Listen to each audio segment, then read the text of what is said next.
It started like any ordinary afternoon in a quiet suburban neighborhood, the kind of place where trimmed lawns and polished cars make everything look picture perfect.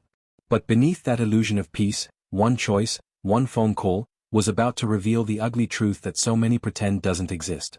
A boy, no older than 12, walked through his neighborhood. He wasn't doing anything unusual, just carrying a basketball, humming to himself, and enjoying the last hours of sunlight. But to the wrong set of eyes, his very existence became a threat. His skin color became a reason for suspicion. And in the world we live in, suspicion can turn deadly. From behind a curtain, a neighbor watched. She didn't see a child with dreams, innocence, or the right to simply be. She saw a problem to be removed. A Karen convinced she was the gatekeeper of her street, quick to assume the worst. And in that chilling moment, she picked up the phone, not to call a friend, not to voice a concern, but to summon the police. We've all seen how this story can go. A call like this isn't harmless. For too many black children, it's a matter of life or death. The weight of history presses on every siren, every flashing light, every officer stepping out of a cruiser. That child, whose biggest worry should have been making his next shot on the court, suddenly faced a danger far greater than any game. The neighborhood fell silent as the call went through. The words she used, suspicious, doesn't belong, could be dangerous, were designed to paint an innocent boy as a criminal. Words that could trigger fear, aggression, even violence from the very people meant to protect. And yet, the boy had no idea. He kept bouncing his ball, unaware that the system was already moving against him. This was no accident. This was the power of prejudice, dressed up as concern. A decision that could destroy a life, all made in less time than it takes to tie a pair of sneakers. But here's where the story twists. Because what this woman didn't know was that her call would not bring the kind of outcome she expected. She believed her authority, her status, her ability to weaponize the police would go unchallenged. She had no idea that the moment she set this chain of events into motion, she was about to come face to face with something she could never control. And when the truth finally revealed itself, it wouldn't just silence her, it would expose everything rotten about the assumptions she carried and the hatred she tried to disguise as safety. So the question is, when the officer arrived, whose life was truly about to change? The boy's name was Malik. At 12 years old, he was in that in-between space where childhood wonder mixed with the first glimpses of responsibility. He still loved cartoons, sneakers, and Saturday morning pancakes, but he was also starting to dream bigger, talking about becoming an engineer, a pilot, maybe even an athlete if life gave him the chance. Malik lived with his mom in a modest but well-kept house tucked inside a suburban neighborhood. The lawns were neat, the sidewalks cracked but safe, and the air always smelled faintly of fresh-cut grass. His mother had worked hard to build a life here. She wanted Malik to grow up in a place where he could ride his bike without fear, shoot hoops in the driveway, and focus on being a kid. And most days, that's exactly what he did. Malik loved basketball, not just the game, but what it gave him. It was freedom. A ball in his hands meant he didn't have to think about homework, chores, or the strange looks he sometimes caught from neighbors. It meant rhythm, movement, and joy.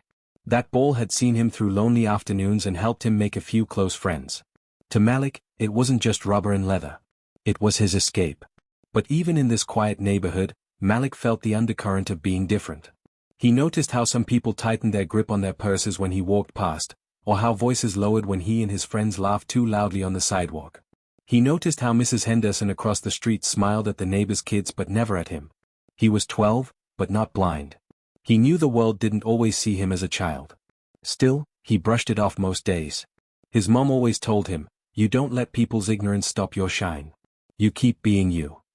And Malik tried. He was proud of his mom. She was strong, respected, and known for being the kind of woman who stood her ground. She worked long hours, wore her uniform with quiet pride, and made sure Malik never forgot that he was worthy of every good thing life could offer. That particular afternoon started like so many others. The sun was dipping lower, painting the sky in streaks of orange and pink. Malik grabbed his basketball, kissed his mom on the cheek, and jogged out the door with the kind of boundless energy only kids seem to carry. He dribbled down the driveway, sneakers slapping against concrete, his laughter echoing as he chased the ball into the street. To him, it was just another day. Another chance to practice layups, to pretend the faded hoop at the end of the block was Madison Square Garden, to dream big even if the stage was small. His heartbeat synced with the rhythm of the ball. Thump, thump, thump, steady, grounding, alive.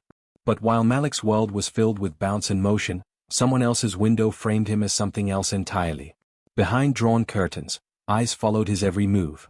Whispers of judgment brewed in a living room that smelled of coffee and entitlement. To that neighbor, Malik wasn't a child finding joy in a game. He was out of place. He was trouble waiting to happen. The sound of his ball wasn't playful, it was disruptive. And in that neighbor's mind, it was her job to do something about it. Malik couldn't hear the phone being lifted from its cradle. He couldn't hear the sharp voice dialing 3 numbers with a sense of purpose. He couldn't hear the words already forming in the neighbor's throat: suspicious boy. Doesn't belong. Could be dangerous. To Malik, the world was still safe, still warm, still filled with the glow of a childhood not yet stolen. But in the shadows of that suburban street, a decision was being made that would threaten to take it all away. He had no idea that the simplest act, bouncing a basketball on a quiet evening, would become the spark for a storm he didn't see coming. And as the air grew still, as the neighbor pressed the phone tighter to her ear, Malik's ordinary day began sliding toward the extraordinary. The kind of extraordinary no child should ever have to face. The ball bounced steady against the pavement, echoing like a drumbeat through the neighborhood. Malik was lost in his rhythm, sweat on his forehead, lungs pulling in the cool evening air. To him, it was nothing more than practice. To the woman behind the curtains, it was proof of something sinister. Her hand trembled only slightly as she spoke into the phone, her words sharp, rehearsed. "There's a boy out here. He doesn't belong.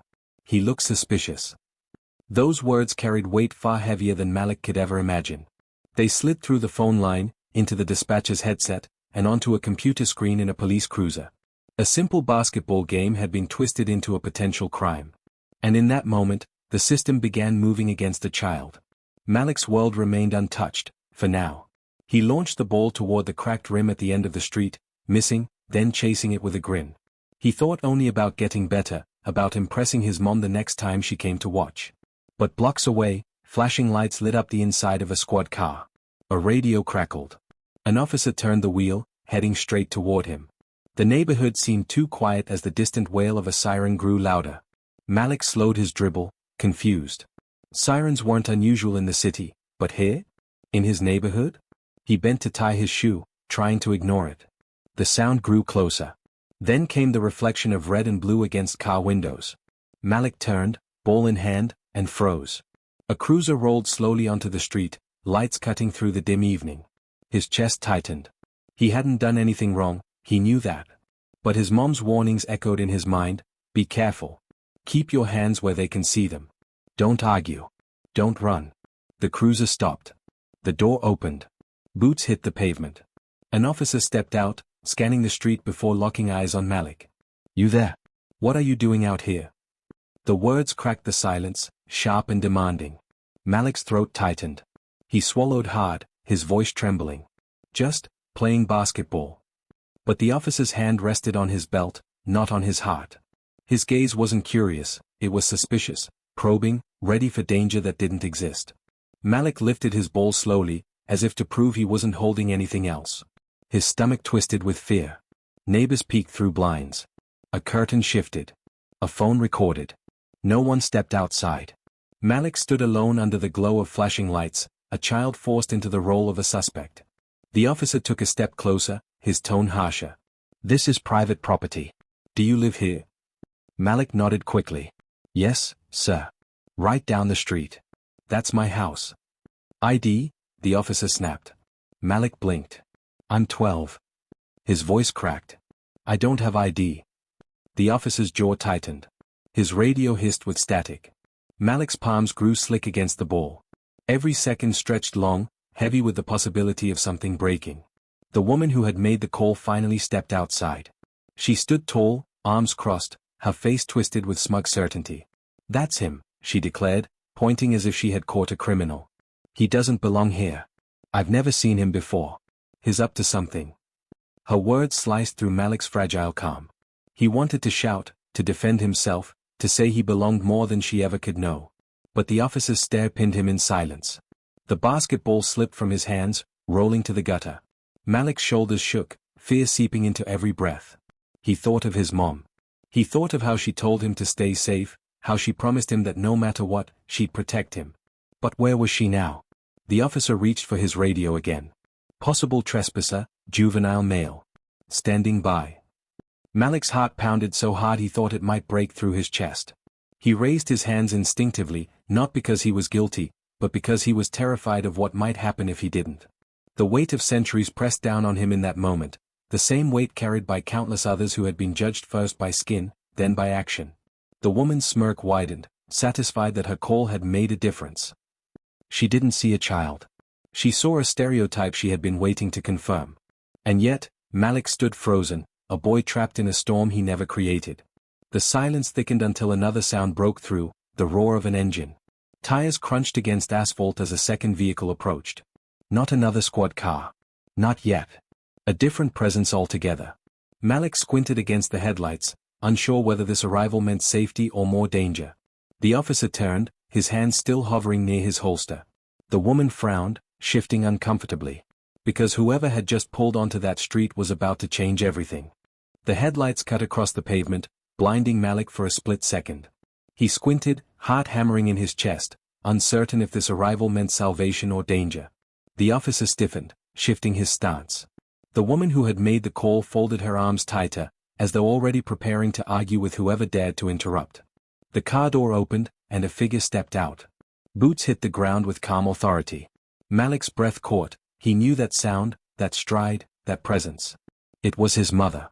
But in that moment, she was not just his mother. She was the police chief. She walked forward, uniform crisp, badge glinting under the flashing lights. Her face was unreadable, a mask of steady control, but her eyes burned as they flicked from her son's trembling form to the officer's hand hovering near his holster. "What's going on here?" Her voice was low, commanding, the kind of voice that demanded answers before anyone dared to breathe. The officer straightened, his confidence faltering. We received a call about a suspicious person in the area. This young man was.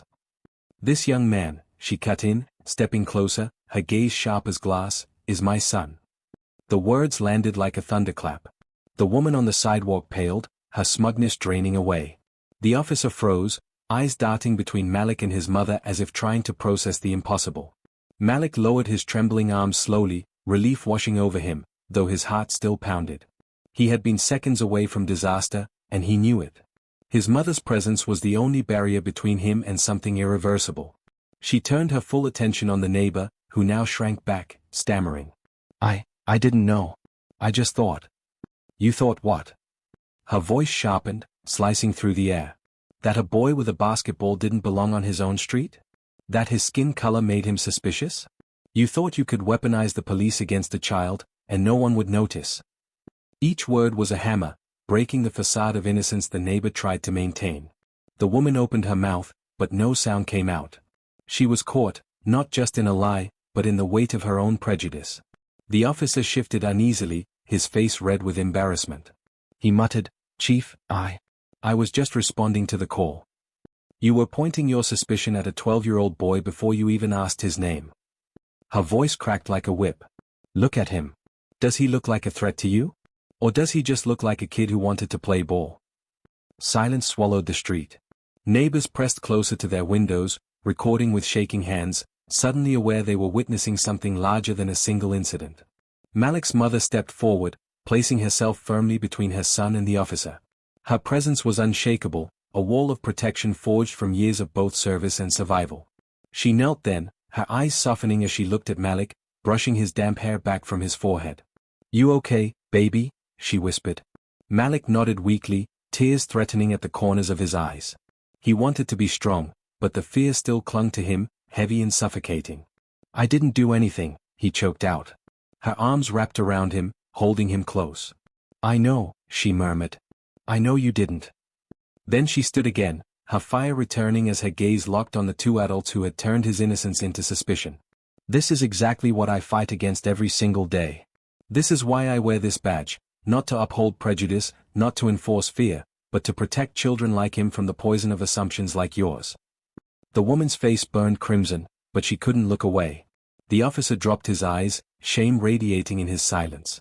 Malik stood at his mother's side, his small hand gripping hers. He had never felt so close to the edge of danger, never felt the world's weight pressing down on him so completely. And yet, in this moment, he also felt the unshakable power of truth cutting through lies. The flashing lights painted the street in red and blue, reflections dancing across faces frozen in the harsh spotlight of accountability. The neighborhood could no longer pretend this was normal. The illusion of peace had shattered, exposing the fault lines running just beneath the surface. Malik's mother stepped forward, her voice carrying not just to the officer and the neighbor, but to every hidden witness. "Tonight, you almost destroyed a boy's life with a phone call. You almost turned innocence into tragedy. And if I hadn't been here, if I hadn't arrived at this exact moment, would any of you have spoken up for him?" The silence answered for them. Malik's chest rose and fell with heavy breaths. He didn't fully understand everything his mother was saying, but he knew one thing with certainty: he had been seen as less than human, and his mother had forced the world to look at him differently. But as the night pressed on, one thought lingered like smoke in the air. What about the children whose mothers don't wear a badge? What about the boys and girls who face this same suspicion without anyone to shield them?